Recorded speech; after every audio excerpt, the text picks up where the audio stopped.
In the last video we have talked about the logical operator, and in this video we will talk about the ternary operator. Let's start.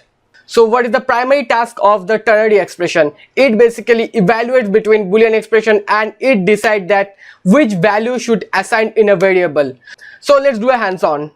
As you can see that public class hello is written over my screen, public static void main. Now what we'll do, suppose we are writing int a equals to 10, int b equals to 20. Suppose int c. Now we'll put the ternary operation.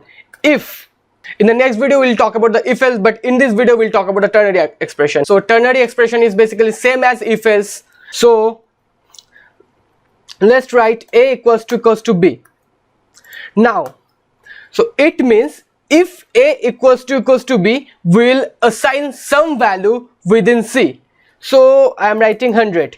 If a equals to b, we will assign 100 into c, else we'll assign 0 into c.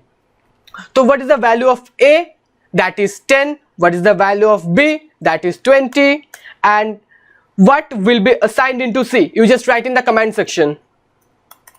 System dot out dot println and c.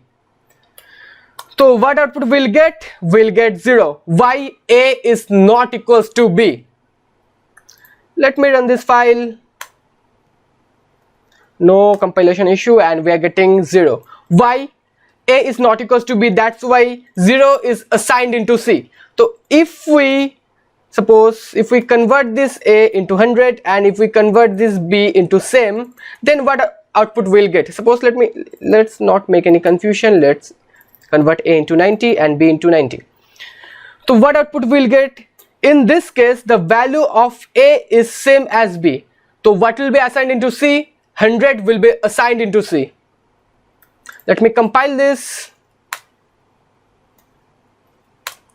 See, we have got 100. This is what ternary expression is. In the next video we'll talk about the if else and nested if else. Thank you.